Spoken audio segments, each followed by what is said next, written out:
Okay, which seems to tell me that they think that there is an issue with them having all that money.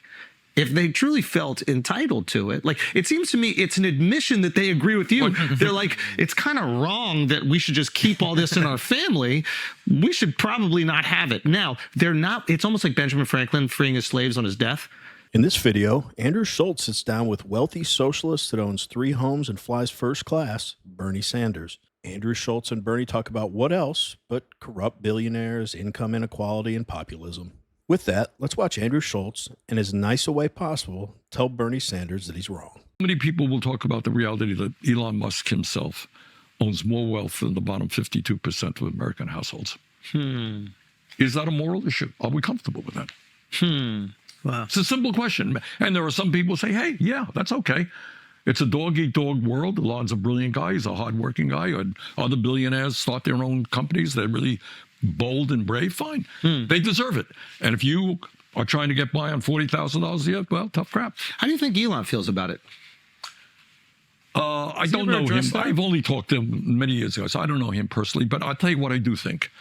I think there is a new breed of uber capitalists out there who really believe, and this is, and they write about this as well, who really believe that they are superior human beings. You know, I'm telling you, this is the quote-unquote high IQ guys who say, look, we work hard, we're smart, we have started these businesses. To the victor go the spoils. Not only that, I think what, that's yes. It's a dog-eat-dog world. I made it. Yeah. You didn't make it. Hey, man, that's the way life goes. It's deeper than that. You have some writing on the right, on the far right, which really diminishes democracy, and that really the smart and the wealthy and the powerful have the right to rule. So this is not just, oh, I want a tax break. There's nothing new about that. Yeah. This is, we have the right. It's the divine, you know, it used to be the divine rights of kings. Or manifest destiny. Exactly. Yes. All right. Back in the 19th century, the 1850s, you know, I am the king. God made my family king, and sorry you're starving to death, but that's the way life goes. God told me my family rules.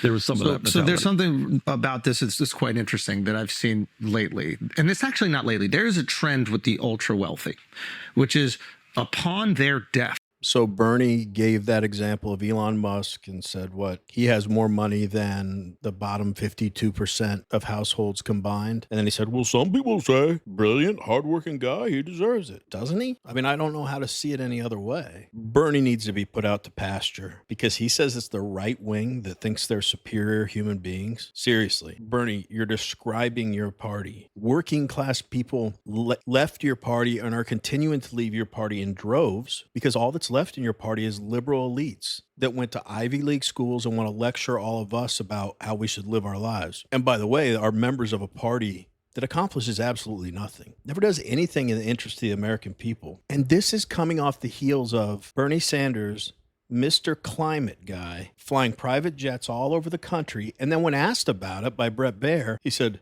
I don't apologize for that. I mean, what am I going to wait in line? You mean just like us commoners, Bernie? And he specifically said, I don't make any apologies about that. So he gets to go around polluting, gets to tell all of us that if we drive a car back and forth to work, we're polluting. The guy has multiple homes. He has multiple homes. He's extremely wealthy and bitches about the wealthy all the time. If there were a poster child for hypocrisy, Bernie Sanders is thy name. And then we'll get back to the video. But he also, what did he say? The right thinks that the wealthy have the right to rule. Your party is the party of the wealthy. Look how many billionaires backed Kamala Harris in the election. Look at like DC, LA, and New York. Why do those areas stay blue? Because it's run by the wealthy liberals. And they stay in this bubble where they have no connection with the average American. And so they just keep patting each other on the back, even as they screw up cities and destroy them to the point that they're unrecognizable. Anyway, back to the video.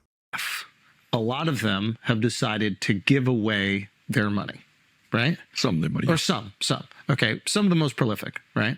And, or as they get closer to death, they're like, our goal is to give away all our money. Okay, which seems to tell me that they think that there is an issue with them having all that money.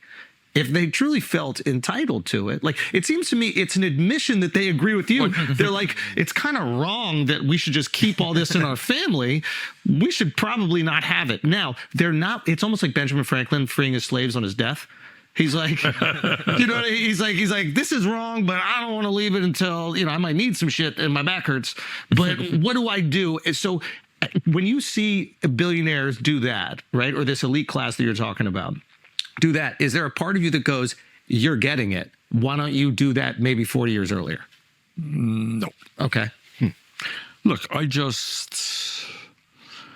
mean, these guys are very competitive. They're very smart. They're very innovative, hardworking. And I really think it's very competitive. And I think they want it all. I really do. And I think if you stop for a moment, you know, and yeah, well, I hope we can talk a little bit about a corrupt campaign finance system. Please. Yes. All right. Getting back to the Democrats and the Republicans and all that stuff. Understand, I mean, I'm in the middle of it. I work in Washington, D.C. So you're just using Musk again as an example. He's only one. I don't mean to pick on Mr. Musk, but the guy contributes because of a broken and corrupt campaign finance system, which as a result of Citizens United Supreme Court decision, you're familiar with that, allows billionaires to start super PACs.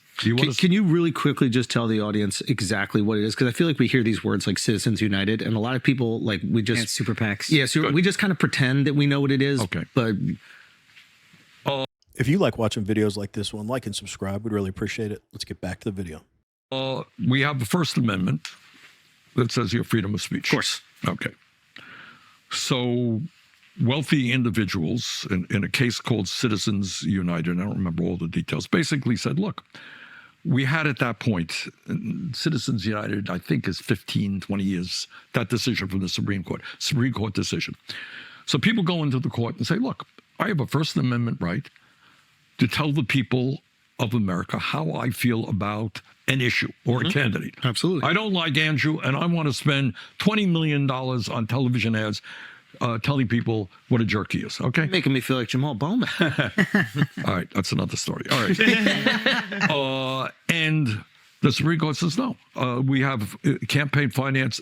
There's campaign finance law which limits the amount of money you can spend on a campaign. So there's already law in place. There's a law in place. Legislation said you cannot do that. That's what Citizens United did. It said the Supreme Court ruled that billionaires, that advertising is freedom of speech, and you can't limit my speech.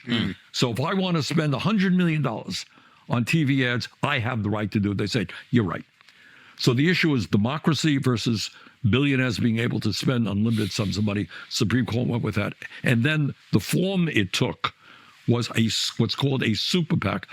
You start an organization, Americans for Freedom, okay? And billionaires can put as much money as they want into that. I don't think there are many Americans that disagree that money should be taken out of politics, but how are we ever going to get there? You think the politicians that benefit from all this money moving around are going to limit the amount of money people can give to a campaign? Get out of here. And as far as the Citizens United case, that was the right ruling. I mean, it is freedom of speech. And, you know, Bernie keeps talking about these billionaires and how they're hardworking and innovative. If you've been so hardworking and innovative that you become a billionaire, even if you don't have a power-hungry mindset, which you probably do if you're a billionaire, but power just comes with that kind of money. You're going to have influence. And I really do hope they get money out of politics. I just don't see it happening. But the uber wealthy and the wealthy like Bernie, they still have power that people like me and other average Americans don't have. I mean, I don't make a lot of money, but I probably have more power than someone that's homeless. You know, I mean, there's just a hierarchy. And so what I can't square with Bernie is he keeps saying that these folks are innovative and hardworking. Aren't those good things? They're innovative and hardworking because they're incentivized to be. Should we just disincentivize them? Tell them once you hit $1 million,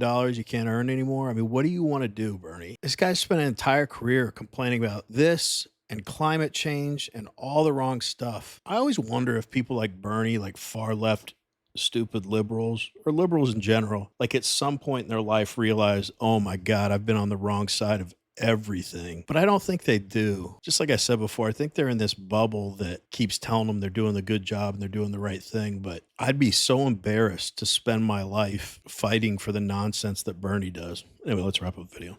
That organization then runs ads on television. It does political stuff. That's what it's about. So bottom line, though, most importantly, is if you are a billionaire, you can put as much money as you want into a super PAC. And in Musk's case, he spent $270 million to help Donald Trump get elected president. Do Democrats have billionaires putting money into super PACs? Absolutely. All right. What does that mean in real life? This is what it means. Right now, we're dealing with a bill called the Reconciliation Bill. It's a fancy Washington term for a very big bill, which will have a lot of stuff in it. In any case, if a Republican stands up and says, you know what, in the House of Representatives, I don't like this bill because, you know, it's giving tax breaks to very wealthy people and it's going to cut Medicaid and cut nutrition programs. It's a bad bill.